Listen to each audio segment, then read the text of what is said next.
So hello guys, ito papalit tayo ng bushing.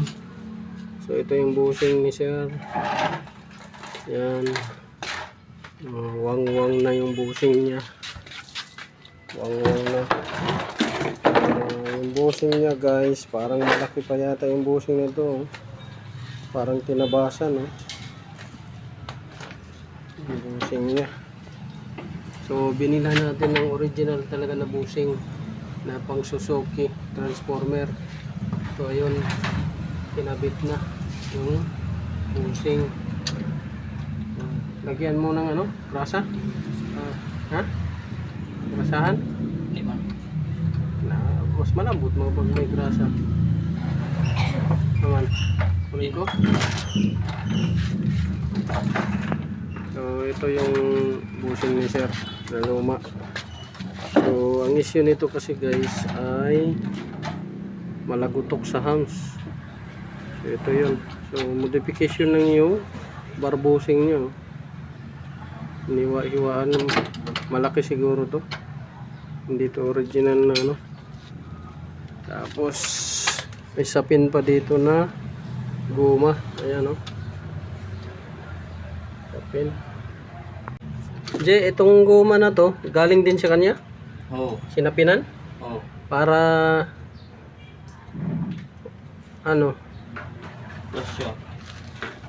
Sa pinko? Dili, ano? Yan man talaga yung original. Sinapinan to para dumiin? Oo.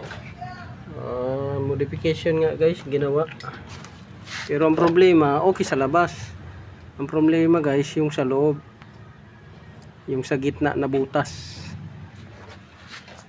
Yun yung problema niya. Is wang-wang na. Malaki na.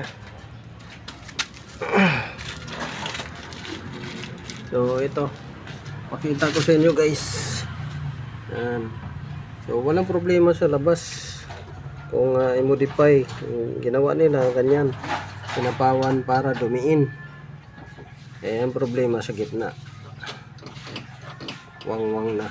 Malaki na yung butas. So hindi rin magsilbi yan. Ganyan. So ayan na guys, natapos na yung kabila. Ayan. So kung magpapalit kayo ng bar bushing at saka tanggal yung gulong. Kung naka-lifter, pwedeng hindi tanggalin yung gulong dahil pwedeng dukutin. Pero pagka wala kayong lifter, tanggal gulong bago palitan ninyo yung bar bushing ito. So nasa inyo na lang diskarte kung paano nyo dukutin. So bago na. So natanggal na natin yung luma, bago na yan, bar bushing.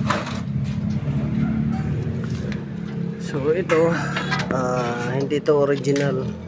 Yan, modification lang to, pang ibang unit to. Makapal to, malaki. Napapansin ninyo, iba yung itsura. So yan. So dito nakabit rin yung kabila. Yan. Nakabit.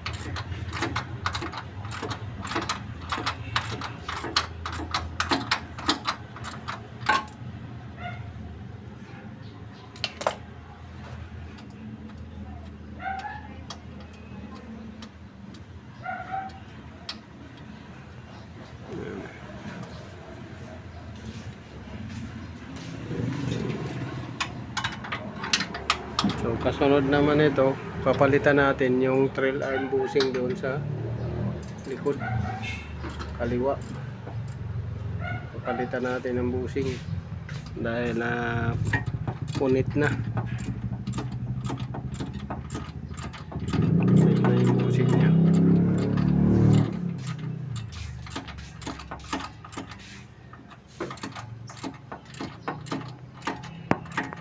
So ayan na guys, tapos na rin dito guys sa kaliwa at tapos na doon sa kanan. So ang issue ng bar bushing guys, pag sa hams malagutok yan, sa rough road pag nagliko lumalagutok yan. So pinalitan natin. Bago naman yung length daw nito, sabi ni customer, tsaka shock mount bago. So nagpalit tayo ng bar bushing dahil punit at maluwag na, deform na yung butas ng bar bushing. So minodify lang nila yung labas, pero yung gitna maluwag. So ang importante kasi niyan is yung gitna, kasi dyan yung bar, dyan naglalaro yung bar. So dyan yung ano niya. Nalock mo na? Ito? Ito ba? Automatic? Sigurado? So ngayon guys, ang gagawin naman natin guys ay magpapalit tayo ng trail arm bushing dahil deform na tsaka punit. So pakita ko sa inyo guys, ayan, punit na yung trail arm bushing at ito punit na rin. Doon di natin makita dahil nakapasok. So tatanggalin natin to trail arm bushing dahil punit na.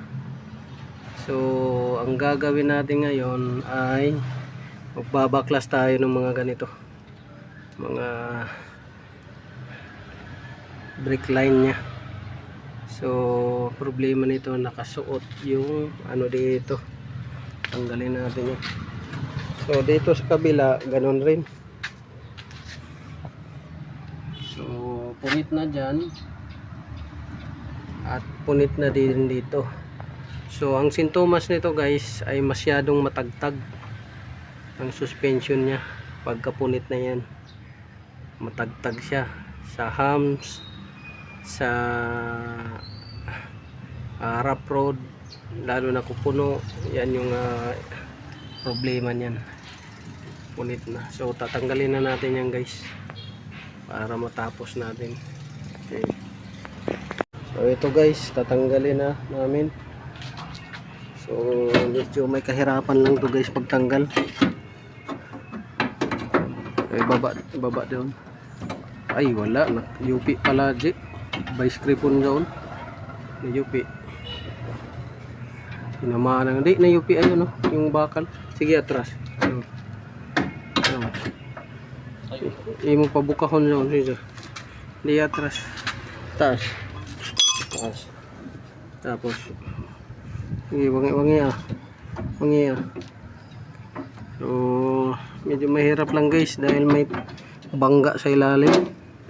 Ayun no, sumisikip siya dahil doon UP siya. So tutuwid pa namin yun na UP, tinamaan ng ano.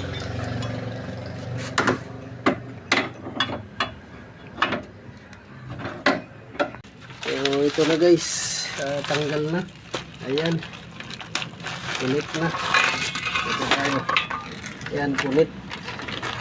Ano, wang-wang na. So mabilis makasira to ng suspension, shock wheel, shock absorber dahil dito vibration. Tapos dito punit din, ito punit. So yan natin, yan dito big, small, yan small big yan guys. So mayroon tayo dito guys, replacement lang to. Ayan, replacement. So dito punit, ayan, punit. Pati ito, punit. Ito punit. So dadalhin natin to sa machine shop. Dalhin natin para maikabit. So bago ninyo tanggalin guys, siyempre ano nyo muna kung parehas yung lapad niya. Ayan, Bungi no. Dito parehas dyan, hindi mo ko parehas. So yan, parehas. Tapos yung bolt kailangan isuot ninyo kung pasok yung bolt. So kunin mo yung bolt, yan, bolt nya kung pasok dito, yan sa dalawa. So pasok guys, yan. So meaning papasok to, yung isa doon. So So kailangan check ninyo muna bago nyo tanggalin kasi baka mamaya di ba. Ayun, sige pasok. So tanggalin natin to sa machine shop. So dalawang set to guys. Doon sa kabila tatanggalin din namin. Parehas ang issue, crack. Ayan, guys, tinatanggal na namin yung kabila. Dahil yung kabila rin ay may crack. So yung crack niya guys sa likod, hindi makita sa labas. So nung natanggal namin doon sa kabila, sinilip namin yung kabila sa loob, may crack pala sa loob, hindi makita sa labas. So yan, tinatanggal na namin. So ulitin ko lang guys, yung issue pala nito, pagka sa hams masyadong matagtag, tapos sa rough road matagtag din, maingay, at yung pag nagliko kayo guys, napuno kayo, yan, masyadong mabibrate yung kaha dahil crack na yung trail bushing nya. Yun yung symptoms. Ito guys, hinuhugot na namin yung isa. Hinuhugot na namin. So may bangga rin sa kabila, sa ilalim. Bangga rin. Ay, sumasabit. Taas. Yan. Taas.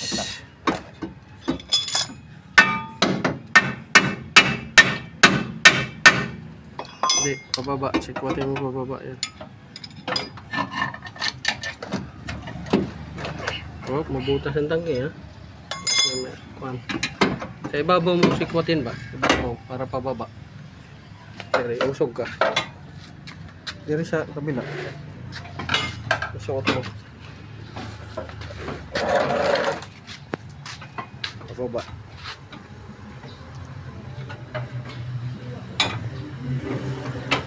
Sikbot mo ba?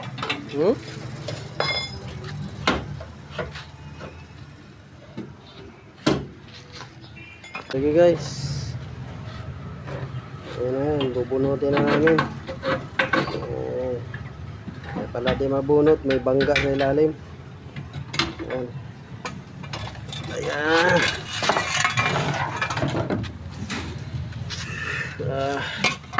Ayun. Dito guys, punit na. Yan na, wala na. Pati dito, punit na rin. Yan o. Yung crack na yan.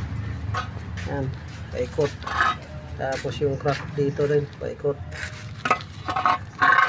Pati ito, wala na. So dito guys, hindi makita siya. Pero sa likod, warak. Ayan. Warak. So, ito na yung kabuuan niya. So dadalhin natin sa machine shop dahil matatagalan tayo pag tayo lang magkabit nito. Yan.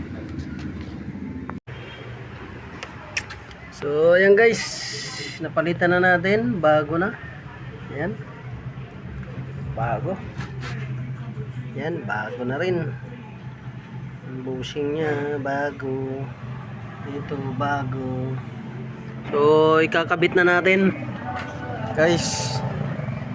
Yan, bago yan. Yun, bago. Kakabit na natin. So, dito yung luma. Yan. Ito yung mga luma. So, kabit natin. So, habang kinakabit doon guys. So, kinakabit doon ng helper ko. Dito naman, magkakabit tayo ng air filter. So, mayroon doon air filter, kakabit natin. Yun.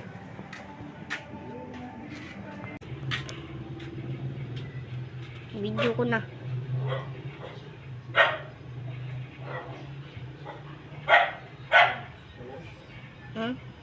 Video ko naman.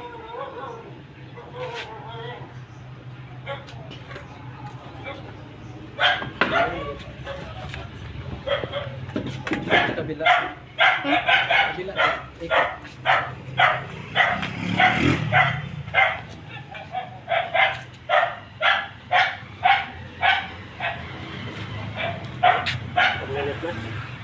37.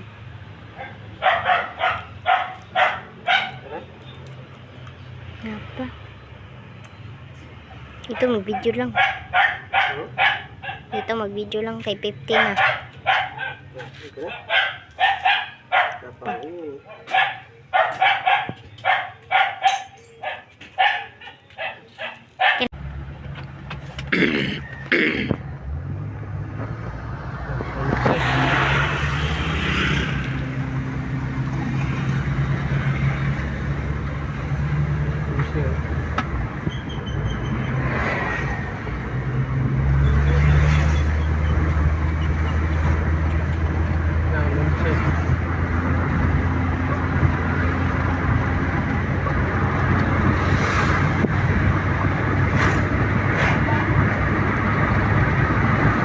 .4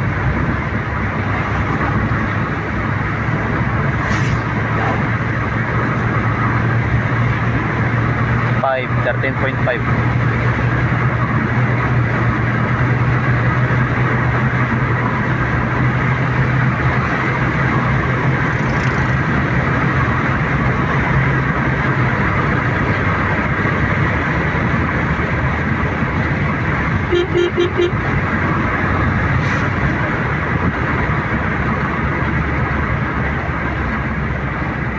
Hindi naman siya bumaba pa.